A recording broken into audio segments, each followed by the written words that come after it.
Mangalagiri Janasena party office దగ్గర జనవాణి కార్యక్రమంలో నేను పి గన్నవరం ఎమ్మెల్యేని. నా పేరు గిడ్డి సత్యనారాయణ.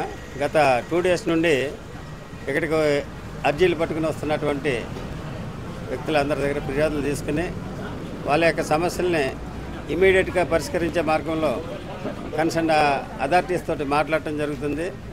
అదే క్రమంలో ఇంకా అంటే గవర్నమెంట్కి ఏమైనా రిఫర్ చేయవలసి ఉంటే గవర్నమెంట్కి, అదేవిధంగా మినిస్టర్స్కి, కన్సర్న్ ఎమ్మెల్యేస్ కూడా మాట్లాడి ఇంచుమించు 90% ప్రాబ్లమ్స్ని ఇక్కడే సాల్వ్ చేయడం జరిగింది. ఇందులో ముఖ్యంగా కొన్ని ఆర్థికపరమైనటువంటి ఇబ్బందులతోటి జనాలు రావడం జరుగుతుంది. దాన్ని ప్రభుత్వం దృష్టికి కూడా తీసుకెళ్తున్నాం. ఇంకా కొంతమందికి ఉద్యోగాలు కావాలంటూ వస్తున్నారు. ఆ ఉద్యోగాలు కావాలన్న వాళ్ళకి కన్సర్న్ ఎమ్మెల్యే గారితో మాట్లాడి వాళ్ళకు ఉన్నటువంటి ప్రాబ్లమ్స్ని బట్టి ఏదన్నా అవుట్ సోర్సింగ్ ద్వారాగా వాళ్ళకి ఉద్యోగాలు ఇచ్చేటట్లు కూడా దాని గురించి కూడా మాట్లాడటం జరుగుతుంది.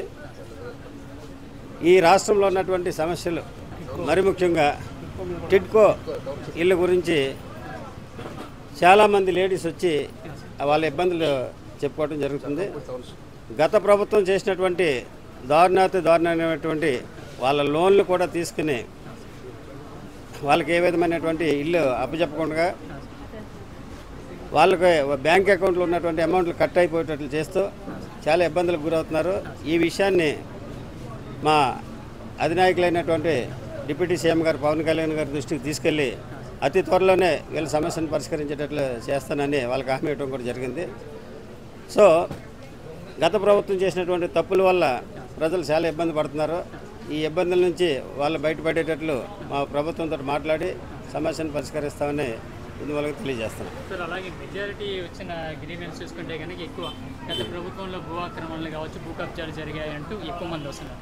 దీనిపై మీరు ఎలాంటి చర్యలు తీసుకోబోతున్నారు సార్ మీ ప్రభుత్వం నుంచి?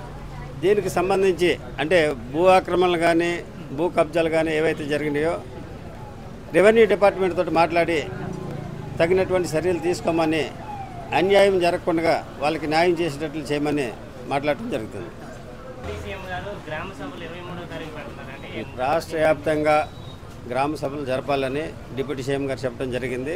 దీని యొక్క ముఖ్య ఉద్దేశం ఏంటంటే అందరికి కూడా పనికి ఆహార పథకంలో అందరూ ఇన్వాల్వ్ అవ్వాలని, వాళ్ళకి ఆర్థికంగా లబ్ధి చేకూరాలనే ఉద్దేశంతో మన డిప్యూటీ సీఎం గారు నిర్ణయం తీసుకోవడం జరిగింది. ఇది రాష్ట్రంలో ఉన్నటువంటి పేద ప్రజలకి చాలా ఉపయోగపడుతుందని ఆశిస్తున్నాను.